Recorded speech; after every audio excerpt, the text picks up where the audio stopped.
Welcome to Wednesdays with Willa. I am your host, Willa White, and this is my weekly podcast show that airs on Wednesday mornings at 10 a.m. Eastern on my Facebook page and also YouTube channel.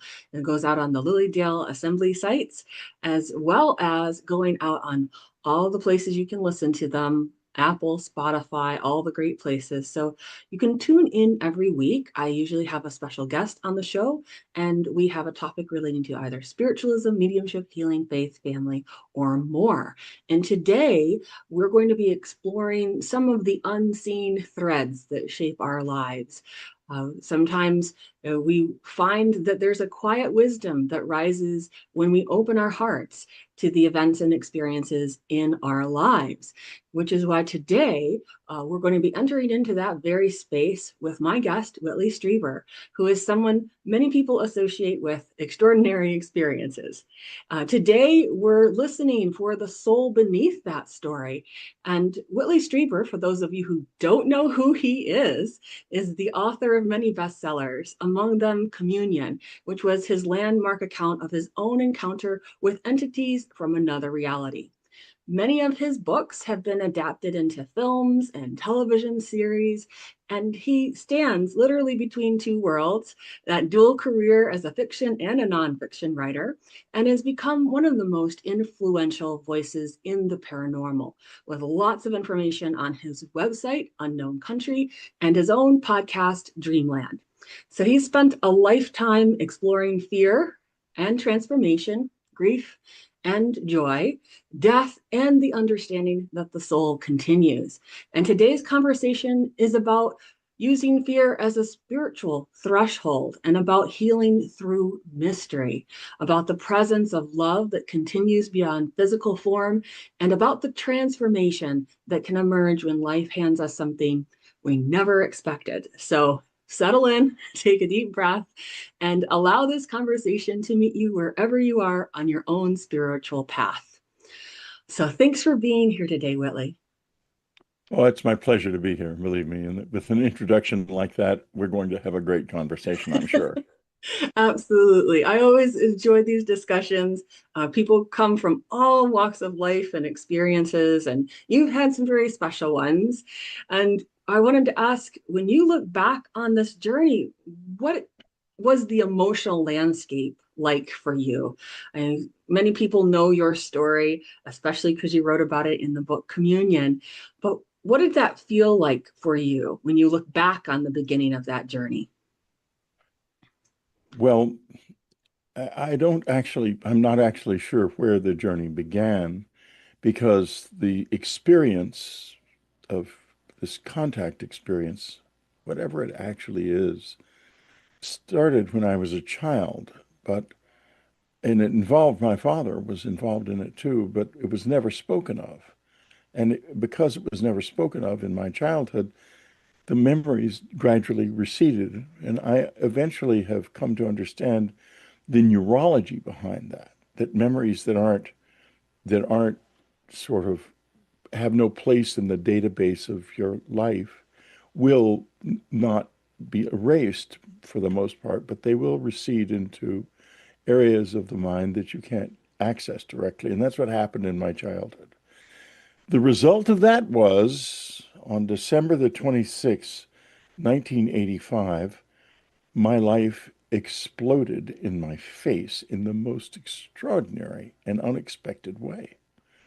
I woke up because I detected noise and around me. I was in a cabin in upstate New York. I mean, not for Lilydale. This is downstate New York. This is 90 Yeah. miles north of the city, so it hardly counts. But in any case, there I was in this quiet little lovely cabin with my wife and son, who was 7 at the time.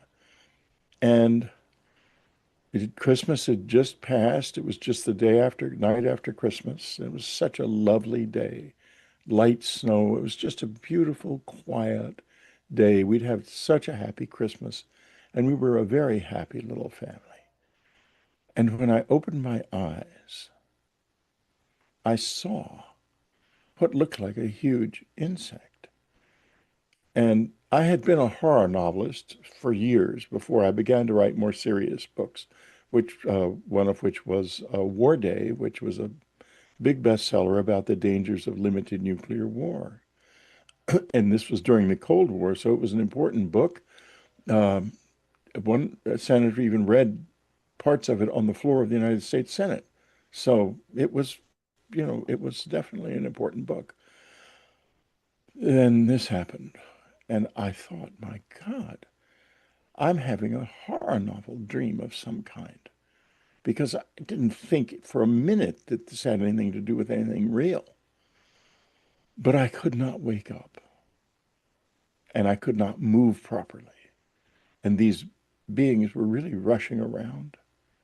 And then I heard a mechanical kind of voice start to say, repeat over and over again, what can we do to help you stop screaming? I was completely gobsmacked. I had no idea what was happening to me. And that's where it began. This could be described, my dear friend, the uh, scholar of religious studies at Rice University, Jeff Kripal, and we wrote a book together about this called Supernatural. And Dr. Kripal's theory is that this was an initiatory experience, an overturning of my life, and it certainly was that. The thing that was so remarkable about it to me was the unmistakable level of physical involvement. I was left quite seriously injured physically to the point where my initial reaction afterwards was to call the police. I called the New York State Department of Criminal Investigation, the CID, and they came, sent a man out, but there was nothing he could do because there was no evidence. And I was vague about my descriptions of what I'd seen because I thought he would run screaming if I told him what I'd seen. So I was very careful. But I couldn't offer, he said, I don't have any evidence, only these masks you're describing. And because I thought it was people in masks, they had these thin faces and these huge, big black eyes. Once I realized it had to have been physical because I was injured and I'd gone to my doctor about it, then I thought, well, it's people. They didn't like my book. War Day was a very political book in a lot of ways. Uh, and they attacked me somehow, maybe using drugs or something. But eventually, it became clear after a long struggle, I discovered this had not was just happened to me. It happens to other people. And that these little beings, as strange as that seems, must be in some way real. That in some way real defines the entire journey I have taken over all of these years since then. And all of that work, all of those books, the latest one is called Transformation 2026. Prior to that, The Fourth Mind, and there's a whole lot of them. As I take the journey of question that this left in me. Yes, I have to say I really appreciate that you did share with me some expert excerpts from your book, Transformation Thank you. 2026, because I really appreciated the fact that, yes, you were sharing the information that had happened before, but you gave insight to what you now are closer to understanding on a spiritual level to for about what happened. And so I think it's a beautiful way of you processing it, but sometimes people have to have that time or space of distance to be able to view it in a slightly different lens instead of being in fear. You have more of a, I don't know if peaceful is the right way to put it, but more of a, a wisdom approach that you Yes. have to what it is. And I think that's also a way of you having energy recapitulation, going back to what happened before and reframing it and realizing that you can, any energy you felt you lost in that experience, you can reclaim your own energy and no Well, longer yes. be locked in fear about that. I really That, admire when people do that. well, that happened quite soon afterwards because I had a tremendous upset initially with my wife because I thought I was becoming psychotic. And I thought she would be trapped in a marriage she couldn't end with a man who was unable to support her and our son. And I tried to get her to divorce me because I did not want her in that trap. I loved her so dearly, though, and still do. She's passed on now in 2015. But uh, she finally, with the help of Dr. Donald Klein, who was then the head of the New York State Department of Psychiatry, was introduced to me by a man called Bud Hopkins, who took quite an interest in this stuff. Um, and he was a very prominent psychiatrist and also a forensic hypnotist of the first class. And this is, there was been a great deal of controversy. Hypnosis doesn't work, etc., but it actually does in the hands of a professional who not only understands hypnosis, but also has an understanding of the neurology of the brain, which he did.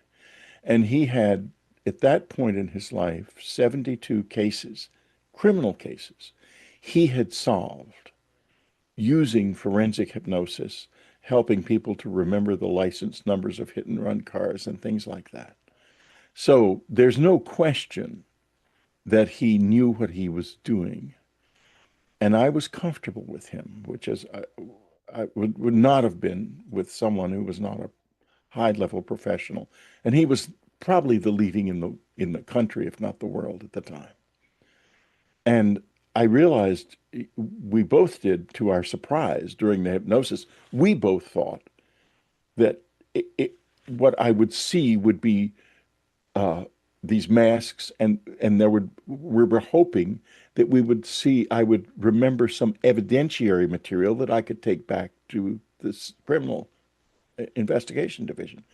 Neither of us thought it was really aliens. That was Bud Hopkins's belief, and so uh, we were flabbergasted when it evolved into this very clear imagery that also went back to my childhood. And then years later, I found out my uncle, my father's brother, was heavily involved in the Roswell incident, which is a crashed UFO in Roswell.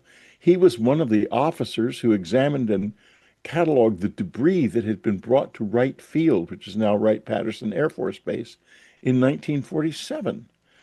And not only that, I later found that my father was involved as well. And it turned out it's a family affair. And these little beings have been involved in our lives for 2 generations at least.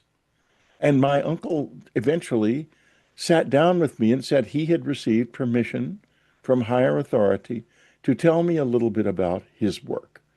And he introduced me to another officer, General Arthur Exon, who had been commandant at Wright Pat and who had also worked extensively on this.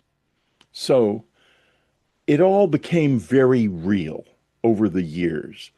Now, what in the world is it actually all about?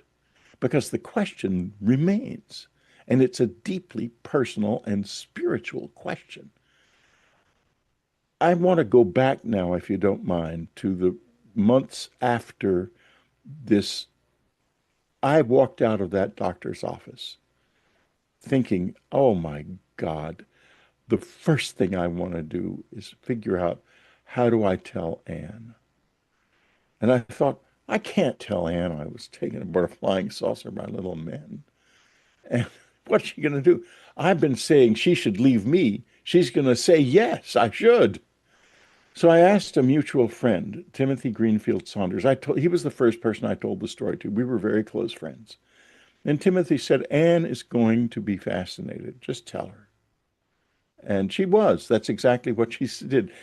When when I told her, I sat her down and she was tearing because she thought I was going to say we need to have a separation. Instead, I told this story and she said, "Oh, thank God. Now I don't have to get a divorce." The I love exact that. opposite. And I knew I'd married the right girl, boy, at that moment. And we just looked at each other and burst out laughing and threw ourselves into one another's arms at that moment. So then we thought, what do we do with this? What do we do? And I said, well, let's do this. Let's go back out into the woods to where it happened, which I knew pretty well where it was, and we will re-engage with them. And she said, okay, that's fine. You go out in the woods and re-engage with them because I've got a little boy here and I'm not leaving his side at any time. And I thought, uh-oh, now I've committed myself to going out into those dark woods at night, and God only knows what will happen.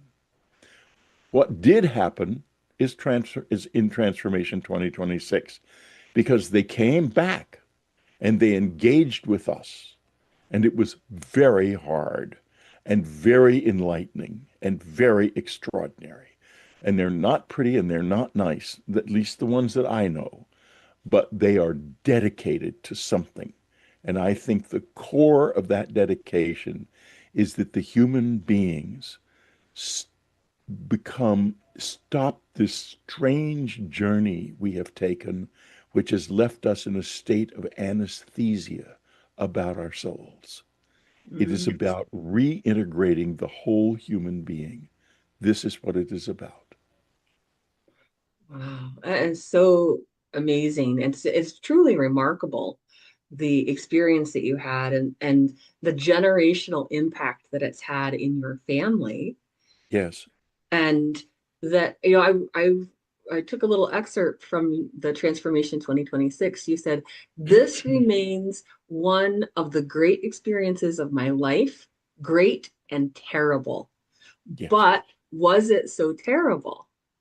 Like my abduction, it has many facets, and one of them, which I have never spoken of before, is truly remarkable." So you kept finding the remarkable, and as your wife said, fascinating, right? Yes. Yes. Well, I would never say they're not dangerous. I think they could be.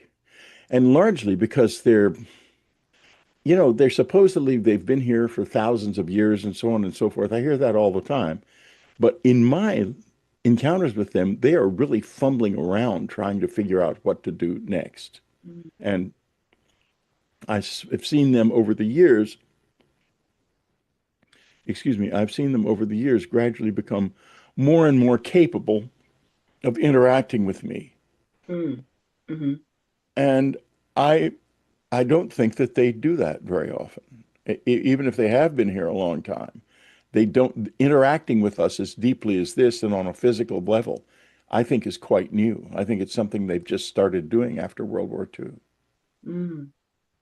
And do you feel that part of that is because of the generational impact that they and their learning curve combined, and they have this desire to get deeper into the understanding? Do you feel it's more of a multi-dimensional experience that's occurring? I think it's everything. I Okay. think they are, I do not think they have the barrier between the soul and the body that we do. We think of it as two separate things. I don't think they do. I think they are very, very different from us. I think they have a unitary mind, but separate personalities. And Hmm. we have separate minds and separate personalities.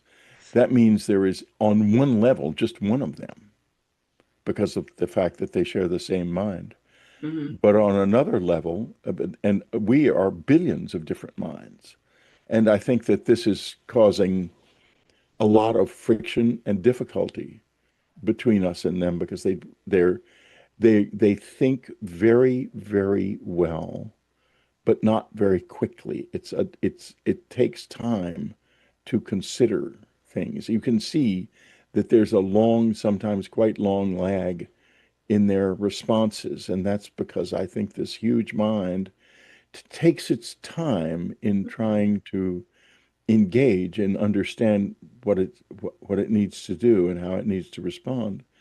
And I do not think, as I say, that they have been intimately involved in our lives for long. Otherwise, my own experience and the experience of many other people who have encountered them would be smoother, and it often is not smooth.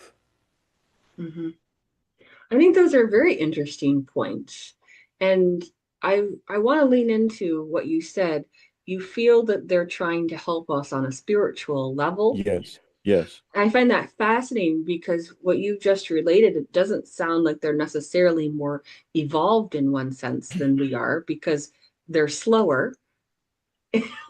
So oh, you're, I don't think they are. oh, you, okay. So I think I that's don't think interesting they're, that they have a no, spiritual desire to help us on a spiritual level, but then they have all of these other facets to them that are actually impediments. to that to a And degree. Yeah. yeah. The I think that the basic difference between us is what I alluded to a few moments ago. They are There is no barrier for them between what we call the living and the dead. Hmm. It's all one thing.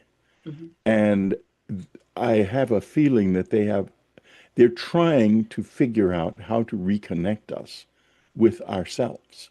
That the spiritual side of the human being is bigger than the physical.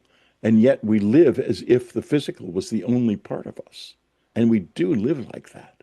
It's very rare that a human being that uh, can, Lilydale, it's not so rare. I mean, because there's plenty of mediums there who are very extraordinary. What a more extraordinary gathering it is, in fact. Uh, my wife,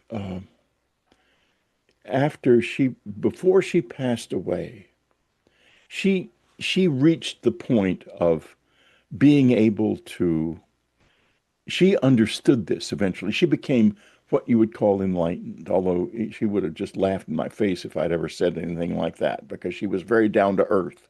She was a very down to earth, enlightened person, but very much that. So when she became ill, and it was a terminal illness, and I, of course, struggled with everything trying to help her and keep her going. And it finally came down to a point where that could not happen anymore.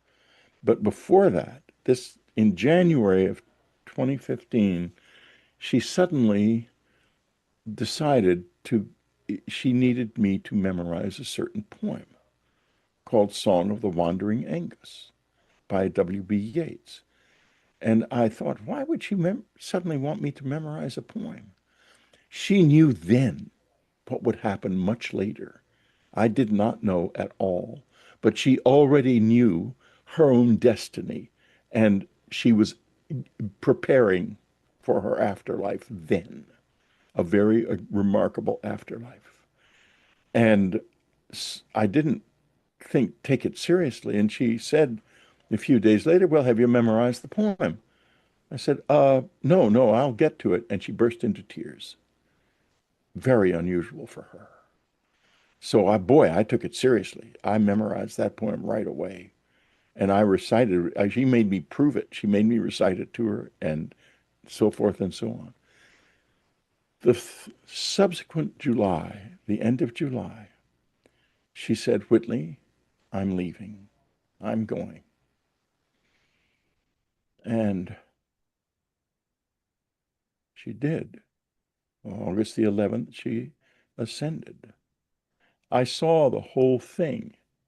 It was it was just absolutely remarkable.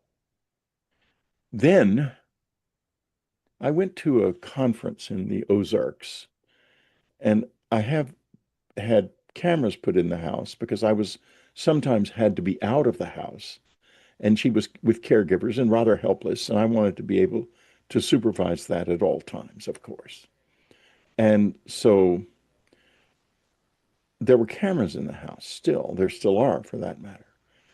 And I was at this conference, and suddenly the living room camera sent an alert that there was movement in the living room, which of course scared the hell out of me because I was not there and there's nobody else. The place was locked up, all the windows were closed.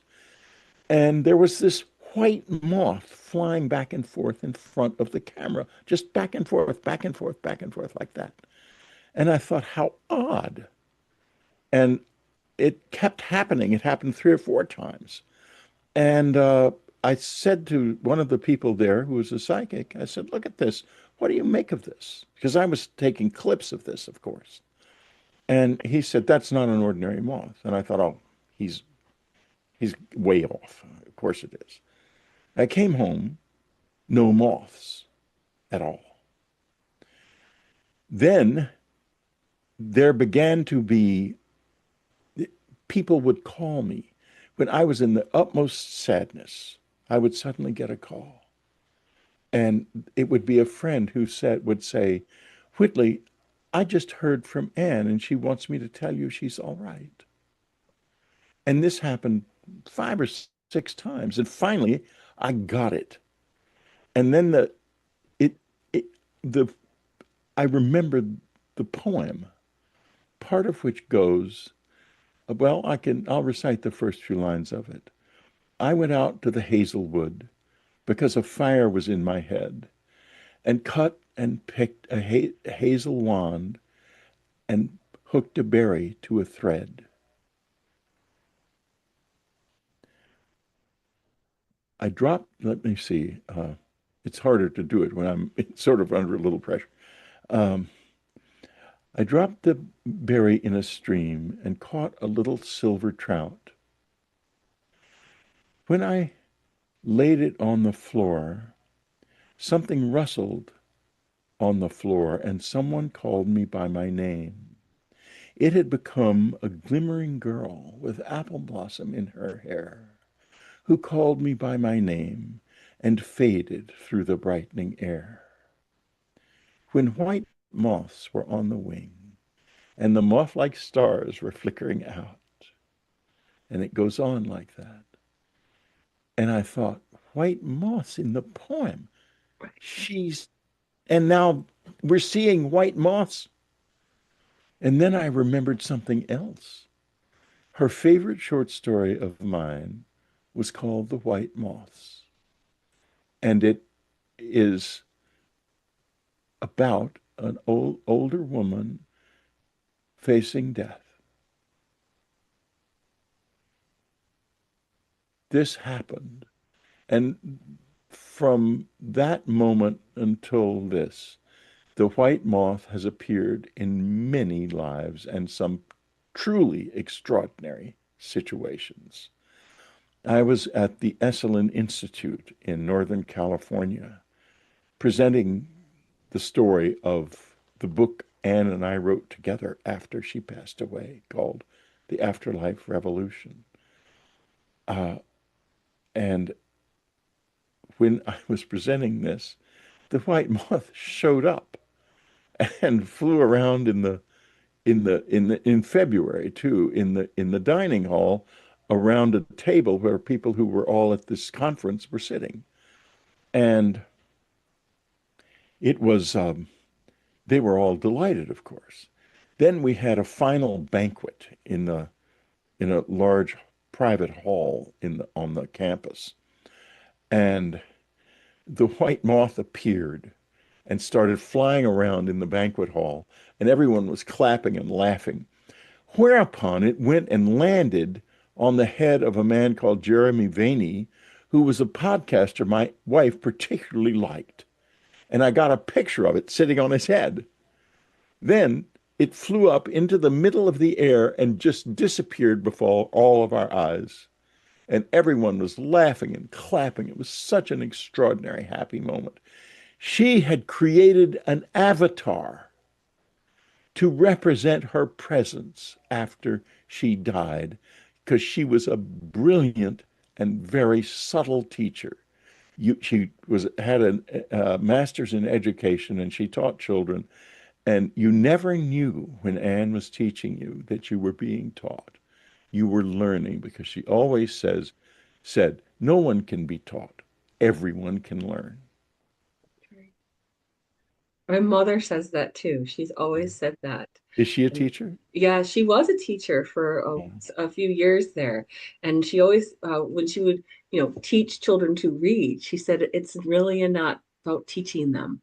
You're just helping them to learn. That's what you're Yeah, really doing. exactly. That's how Anne did our classes. She Yes. helped them to learn. And She so the became, synchronicities were very much in alignment. This is not a coincidence that a white moth was flying oh, it was around in no these coin. No, it wouldn't have landed on synchronicities. Jeremy's head like that. Of all the people, 50 people in the room, and it lands on the head of the one podcaster in the room, and it's The also a chosen one. podcaster. Yeah, exactly. It's also a podcaster that Anne admired. No, it was no accident. And plus, it disappeared. It didn't just fly away. It went up into the middle of the room and then just was suddenly gone, just like that. I mean, it was, and that wasn't the first time. It disappeared many times. It was just the way a white moth experience would end was usually it would just disappear. Um, so yeah, I have lots of video of the white moth, Mhm. I think but that's so lovely that you have you know on a deep level that that is her presence, oh yeah, that oh she is not dead and gone, that she loves you and she makes sure that she visits, and mhm. even a subtle white moth can make a whole group take notice and Yeah, to exactly. change their energy and their understanding of consciousness even. Here's the question though. We can live like that in a moment, like that, a wonderful, expressive, expansive moment like that. Mhm. How do we live like that all the time, every day? She was into that too, believe me. And it's the work, the journey of my life now. And she is very much present. I wear both rings. This is hers and this is mine. And I do that because I figure that we're still together, but just down to one body at the You're very moment. married. Very married. Oh, this was a marriage meant to last. Yes. She's the only woman I ever knew intimately and the only one I ever wanted to.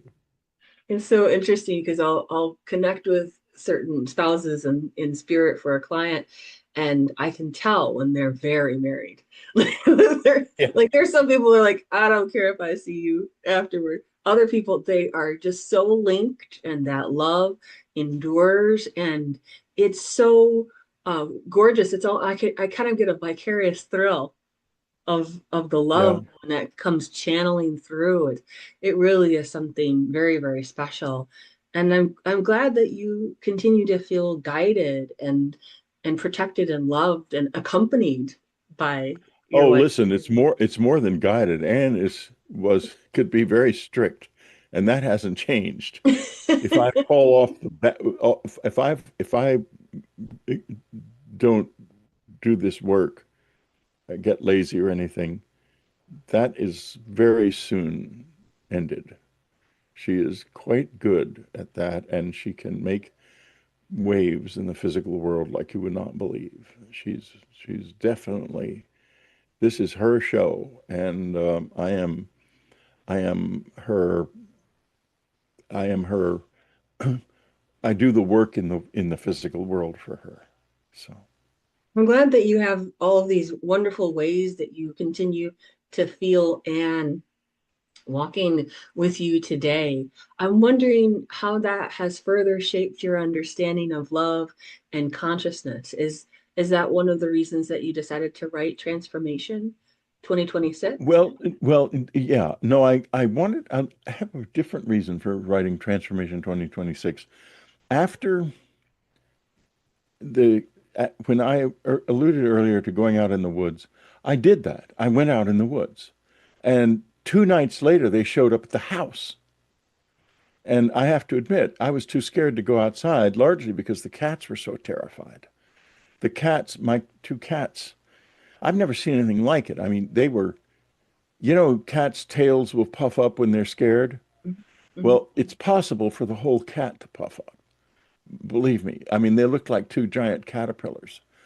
And it would have been funny if if it hadn't been these beings knocking on the side of the house, and they were not. non-physical. They were there. And I thought to myself, I better not go outside because if I do go outside, I don't know what's going to happen. And eventually there came this little double tap sort of that communicated, oh, well, we tried. But that was not the end. That began years, 3 years of contact with us, our friends' children, all at the cabin on a regular basis. And we learned how to live with this and make it work for us. Mhm. And that's what the original book, Transformation, was all about. Now, fast forward all of these years, and I know a lot more about this than I did then. And that's what the new book is about. It takes the old story and updates it chapter by chapter with all kinds of new material about what's happened since, about the neurology of this and why some people remember it and some people forget it, and so on and so forth. That's Mhm. what the book is. And the reason I'm doing it now is very simple. This is spreading. People are getting into contact. It's not these alien abductions that happened to me and others years ago. It's much more like someone coming into your life. And we need to be prepared for that as best we can. And this is how one little family lived this. Mhm. We lived it. So, how would you best prepare for something like that? Listen, you have to find the place in your heart where you can prepare. You have to bring your love, your respect for the other side, your awareness of its power and its energy, your creative spirit, and your willingness to learn, your willingness, your care in taking notice, Mm. your ability to learn to use your imagination as a tool and not let it use you. All of Mm. these things, all of these things. And above all, if they start to come into your life physically, to be prepared to live with that and to know that it is, while it is certainly very strange and very scary, it's not there to uh, derail you. It's there to challenge you and to make you find yourself in a new way. And that means becoming aware of the non-physical part of your being, of what it is, what it needs, why you are here in the physical world, and all of those things. That's what this is all about. Waking us up. And in a sense, it's like being born again, like not religiously, but like coming down the birth canal.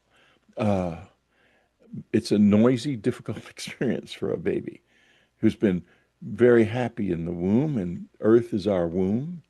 But now Earth's pregnant with mankind. We filled the womb. She's got to give us birth. And we're going to come out yelling and screaming, but we're coming out no matter what in the end. And this is about these people, these strange beings could be called midwives, I think. They're to help us Spiritual be born. midwives. Well, spiritual and physical, as it'll turn out. Yeah. They're to help us be born into a new level of being. So, All is of that what us. transformation means to you then? Is to, That's correct. yeah. It's a big, big thing. The biggest thing that has ever happened to mankind. Biggest thing.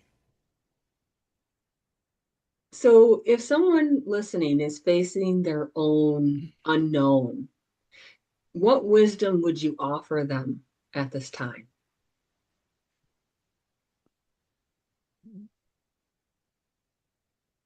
The first thing is to accept it for what it is and to be at peace in yourself.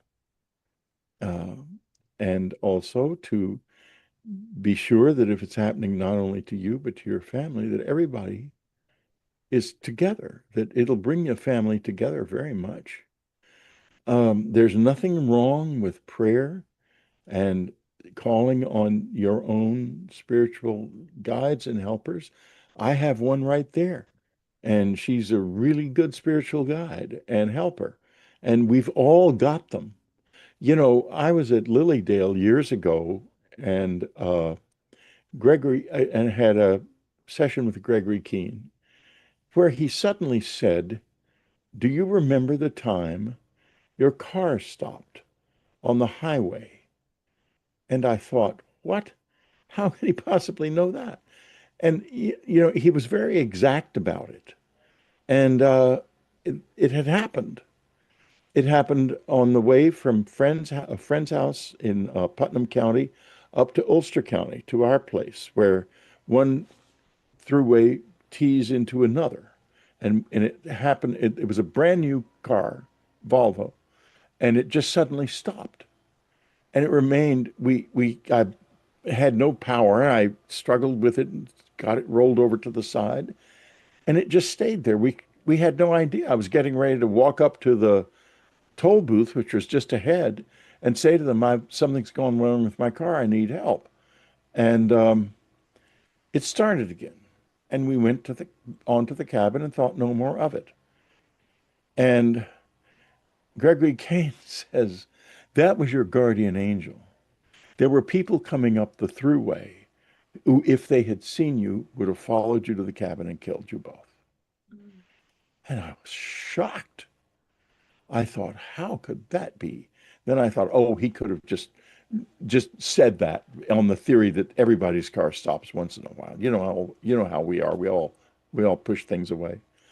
So we were driving in Chautauqua, and you know you can't drive much in Chautauqua, but we were going from where our parking was to in the house we had rented to the gate on Mhm. one of the little roads, moving very slowly, like it's very controlled inside Chautauqua. So we're Yes. moving along, and our son is with us, and so I tell him the Gregory Kane story, and I said, you know, I had no idea would have a guardian angel. And he says, "Well, if you had a guardian angel, wouldn't it stop the car again?" I said, "Why would the guardian angel stop the car again?" And he said, "Well, to prove it's real." The car stopped just exactly the same way. And I thought, oh my goodness. I said, "I have a guardian angel. I hope we all do." So, you ever think you don't have a guardian angel? You do. We all do. And, you know, I always think to myself, when I, when I finally pass on and go to the other side, there's going to be an exhausted guardian angel there saying, "Oh, thank heavens." You made it. Yeah, exactly. We're done. Thank heavens. But The but you tour of know, duty is over. right. But this is what we have to understand. We're not alone. That's right. We're not alone with them. I mean, they're, oops, I can't do it with them, with them. We're not alone with them. There you go. There you And go. we're not alone with them. We have the love that makes the universe real. You asked me about love and consciousness a few moments ago. Yes. You're talking about reality. The universe would not be here if it wasn't for love. And it's not necessarily emotional love or sentimental love. There's another deeper love, which is, I always say, people say to me, "Well, how do you think the universe began?" And I said, "Oh, I know how it began. God discovered it wasn't here and thought, what?" And bang, out of that came the whole thing. That's where it started, I think. That's But great. it's a beautiful experience, and to live it as the beauty that it is and not be afraid of that. One of the things that makes us turn away from our souls is the beauty is so great that it hurts. It hurts. I can see in your face you're responding to that. And you have to open yourself to that pain. It's the pain of your own truth, the pain of your truth. And it's okay. We're all weak. We all have things we want to hide from ourselves and others. You know who doesn't care? God doesn't care. That's who doesn't care. So you take that with you. Annie always said, though, she had a near-death experience. And she said, I was in something like a bus station, and everyone was holding these big bundles. And she said, I realized that those were the things of life that they were clinging to. And she would always end this when she was talking about this. We have to put those burdens down. He's right. Yeah, put them down. I really enjoy the fact that you were able to use fear as a spiritual threshold, and that when you converted everything into the understanding of love, you were free from the fear. Exactly. Well, I'm still pretty much free from the fear. They test me all the time, though. They can do very terrifying things. And it used to be that, I would, but now, I figure, if the worst happens, then the worst happens. And what would that be? Well, it would not be the destruction of my soul. That I do know. So I'm good there. And, the rest of it, I'm 81 years, nearly 81 years old, and my life is, I've had an extraordinary life. If it ends this second, good. I'm ready. I'm ready anytime. I'm ready anytime. Anne planned her death to be when it happened because she wanted to do this. She wanted to come back. And I've never known, my wife is such an enigma. She was ostensibly a kid from Ann Arbor, Michigan. I was a kid from San Antonio, Texas. We met in New York with a dating thing called Mind Mates, where we both wanted really smart. I wanted a girl who was at least as smart as me and preferably smarter. And I got one, and she was smarter. And she still is. But in any case, and she wanted a smart guy too, because we'd both dated people who were not like us in that respect, and we needed more. So we both signed up for this thing called Mind Mates, and we met that way. We met. I walked into the place where she was working to take her to lunch, to have a lunch meeting, and this wonderful girl was sitting there at the reception desk with great big brown eyes, and I thought, oh boy, I hope Ann Maddox looks like this girl. And I said, I'm here for Ann Maddox, and she said, I'm Ann. We were not apart again for more than 2 weeks until the day she passed, and we're still together. That is such a So, beautiful story. I really appreciate you sharing that with us. oh, The depth thanks. of your love and your connection. It just shows how much love never dies, Yeah. and how you knew instantly, not just through chemistry, but on a soul level, Hmm. there was a recognition of your partnership. I know very little about her family. Her She had one exchange of letters before email with her father, and that was it. Many years later, we received something from the estate with a check for $10,000 in it, which was how we knew they had both died. And they were not in communication with each other at all. The Her Anne's mama committed suicide when she was 7, and Anne found her.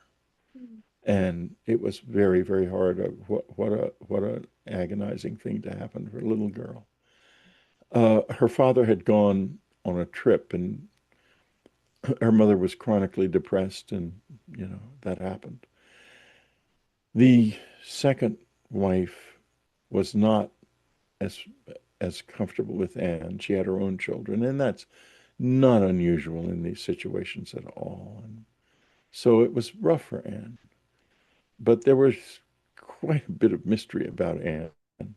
When I would try to ask her more details about her life, she would say, well, mostly I just remember these sort of flashing lights. What the heck is that about? She had a horse, I know that. She had all kinds of things. But who was she really? She was an enigma to me. Maybe not to her family. Maybe they have memories of her. We engaged with someone who went to high school with her.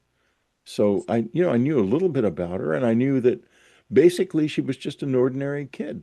Just like me, I'm just an ordinary kid. Grew up in San Antonio, Texas, the son of a lawyer, went to University of Texas, and just, nothing special there. I'm a good writer. I can write stories for sure. But and she was highly intelligent. She was the smartest person I ever knew. Smarter than me by quite a long shot. Because I'm a pretty smart guy, but she had a macro mind. She could Oh, see she could see the huge trends of things and stuff that you most people never see. She was really remarkable that way. she had the eagle eye Yeah, on. exactly. She could look down from above. Mhm. So, What a lovely thing that you were able to connect and support each other and really yeah. have this incredible relationship that continues on, and that she was such a supporter through all of the strange experiences. Yeah, oh, listen, she not only was she a support, it seemed to me that she knew more about it than I did. She immediately, when I was going to call, I think I was going to call the book Body Terror or something like that because it was so scary, the experience. And she said, no, that's not what it's about. It's about communion. Right. And Which is a sacred or spiritual context word. right. And it got me Yeah. in a lot of trouble with the church because, Yeah. the Catholics thought, I'm stealing their thunder. But, it's not a word that only belongs to one church. It's a word that belongs to everyone, like all words.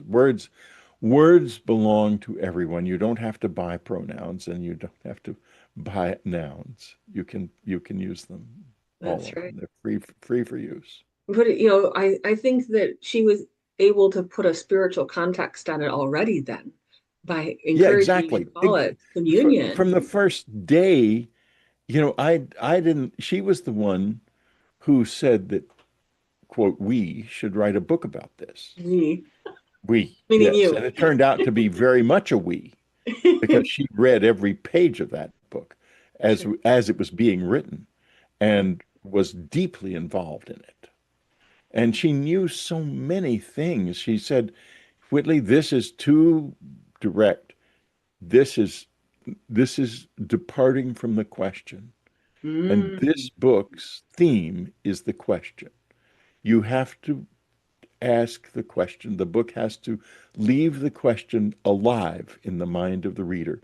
If you close those doors, you might as well throw this manuscript in the trash.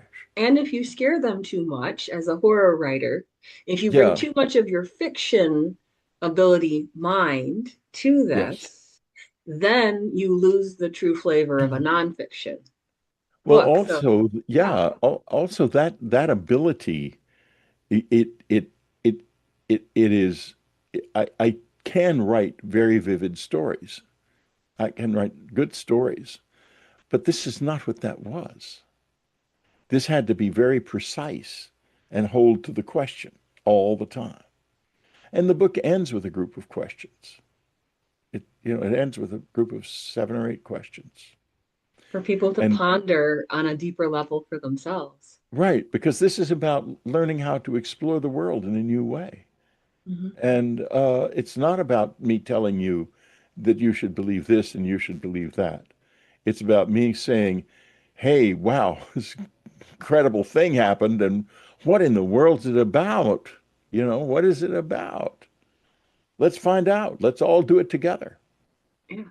Let's all explore. It's an Right. encouragement to explore and hopefully with a playful heart, some of the things Well, that come yeah, about. that's Yeah. so important, that playfulness. And, I have friends who can get these orbs to come into their lives pretty much.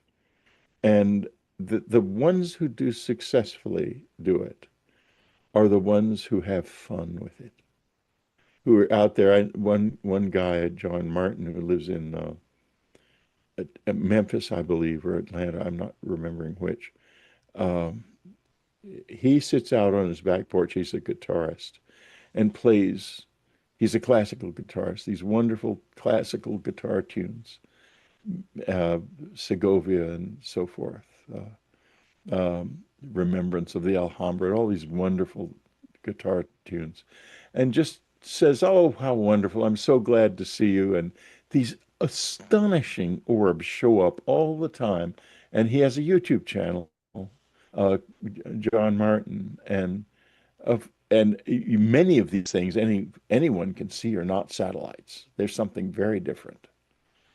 And then there are a lot of people out there like that, and they all share the same thing.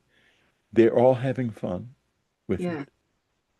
There's a sacred joy when you connect with Yeah, spirit. right. And that's the underlying principle for all of us. And I really thank you for this beautiful conversation today. I know we should tell people about your upcoming Lilydale event. I think it's going to be Yeah. very special that you'll be here. I will post the ticket link in the show notes. So if anybody wants to just go ahead and click that, you'll be able to purchase your ticket for when Whitley is here in Lilydale again. So Yeah.